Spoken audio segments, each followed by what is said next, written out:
आपने ज्योमेट्री के 2 वीडियो जिससे पहले देखे होंगे और उसमें आपको बताना था कि किस प्रकार से समझ में आया कि नहीं आया। अगर समझ में आयो तो क्यों आयो और समझ नहीं आया तो क्यों को नहीं आयो, ये सारी बात अपन बतानी जरूरी है, नहीं तो देखो कोई फायदा है नहीं। अब अगले और मजो भी आयो को नहीं आयो और मजो कतो गए तो देखो अब अगलो तीसरा वीडियो है। एक अंदर हेडिंग डाल के जब दो समांतर रेखाओं के एक तिर्यक रेखा काटती है, यानी दो समांतर रेखाओं को जब एक तिर्यक रेखा काटती है तो क्या हाल होता है। तो पहले तो हम कटवाते हैं। देखो दो टेन की पट्टी खींचती है, एक लाइन दूसरी लाइन, चलो अब एक काट दो, तीसरी लाइन लो और बिगन कटवा दो, यानी दो समांतर रेखाओं को एक तिर्यक रेखा काटती है तो काट दी। अब देखो हाल क्या होता है। तो हाल इससे पहले हमने कोण वगैरह रेखाएं रेखाखंड ये सब पढ़ रखे हैं। तो इसमें देखो इसका नाम दे देता हूं मैं L और इसका नाम देता हूं M, इसको नाम दे देते हैं अलग से X। यानी दो समांतर रेखाएं हैं, एक तो L है एक तो M है और इनको तीसरी लाइन X काट रही है, यानी तीसरी लाइन है X काट रही है। ये बात समझ आ गई? आगे बढ़िए, आगे बढ़ो। चलो अब देखो, अब ये प्रकार कई कोण बन रहे हैं, एक बन गयो, दूसरो, तीसरो, चौथा, पांचवा, छठवो, सातवां, आठ। तो आठों के नाम दे देते हैं। ये कोण एक लिखता हूं, ये कोण 2, कोण 3, कोण 4, कोण 5, कोण 6, यहां कोण 5 लिखता है, कोण 5, कोण 6, कोण 7 और कोण 8। ठीक है, अभी तक कोई तामझाम किया ही नहीं है, केवल और केवल नाम दिया है। दो समांतर रेखाएं लेनी है आपको भी, साथ साथ में बनाते जाओ, वो भी ले लो और खींचो, एक लाइन खींचो, दूसरी खींचो, तीसरी खींचो, काट डालो। काटने के बाद 8 चीजें बनेगी आपके पास, 8 कोण बनेंगे। इन कोणों के नाम देने, कोण 1, कोण 2, कोण 3, कोण 4, कोण 5, कोण 6, कोण 7, कोण 8। अब देखो होता क्या है, अब इनके अंदर हम देखते हैं कि इनमें क्या क्या संबंध होता है। तो देखो एक तो कोण 1 और एक तो कोण 2, इन दोनों की अगर हम बात करें तो इन दोनों का जो जोड़ हो रहा है वो 180 हो रहा है। और जब दो कोणों का योग 180 होता है तो उनको हम संपूरक बोलते हैं।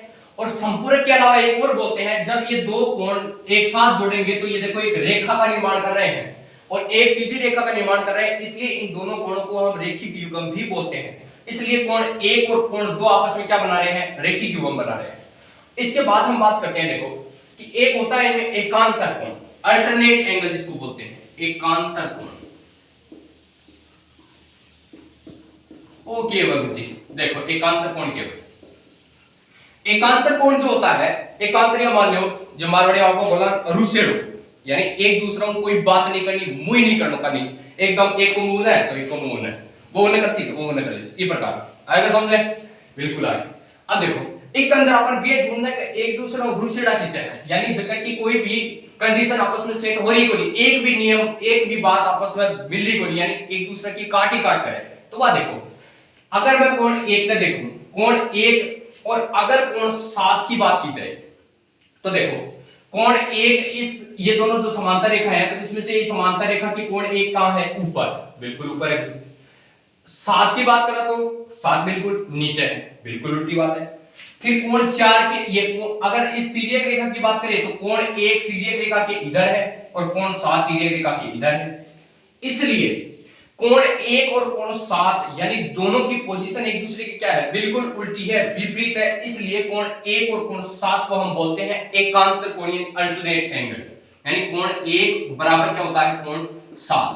अब देखो एकांतर कोण तो है ये दोनों, कोण 1 का कोण 7 क्या है, एकांतर कोण है और दोनों का मान भी क्या होता है, बराबर होता है। ये बात भी ध्यान रखनी है, एक दूसरे से नाराज जरूर है लेकिन है किसके, बराबरी के हैं, और बराबरी के तभी लड़ाई होती है, इसीलिए तो नाराज है।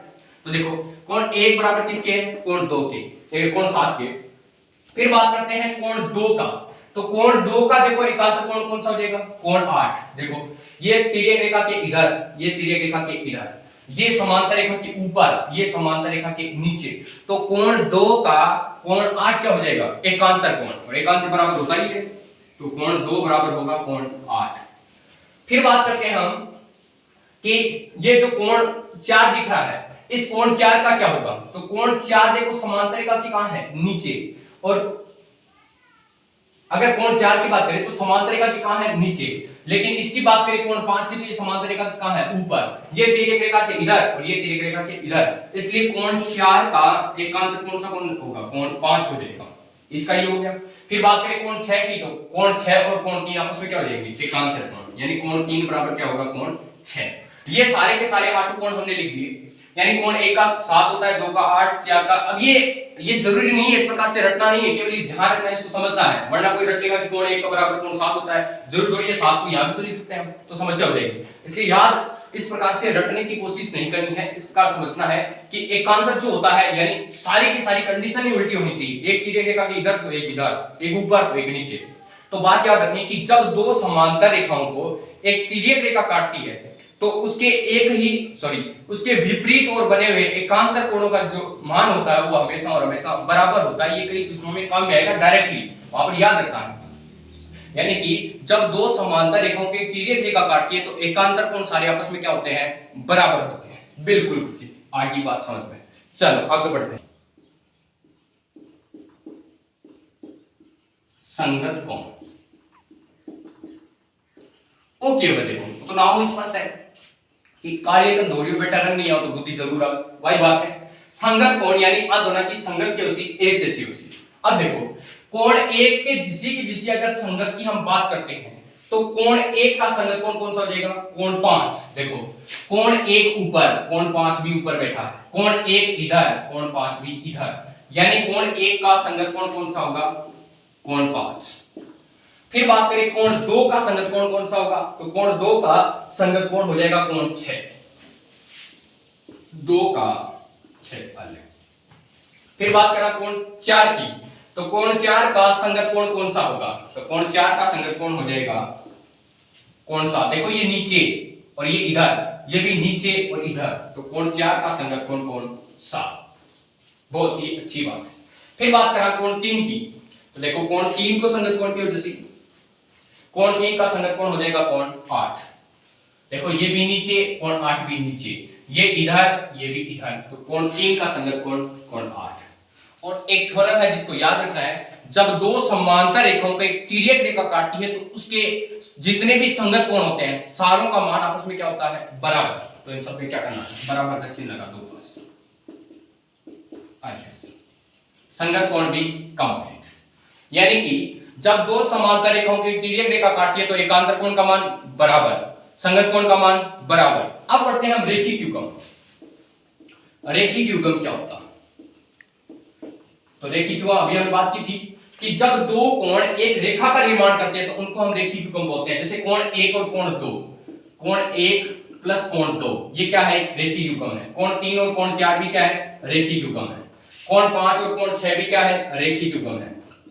कोण 7 और 8 भी क्या है? रेखिक युग्म। कोण 5 और 8 भी क्या है? रेखिक युग्म। कोण 1 और 3 भी क्या है? रेखिक युग्म। क्योंकि देखो कोण 1 और 3 एक रेखा का निर्माण कर रहे हैं, इस प्रकार से रेखिक युग्म खूब सारे बनते हैं इसमें। तो ये केवल समझने के लिए ध्यान रखना, बाकी रटना इसमें कुछ है नहीं। करते हैं इसको। अब देखो इसके अंदर हम बात करें तो जब दो समांतर रेखाओं को एक तिर्यक रेखा काटती है तो उसके एक ही ओर बने हुए अंतः कोणों का योग 180 होता है। ये बात याद रखनी है। यानी कोण 3 प्लस कोण 5 का मान कितना होगा?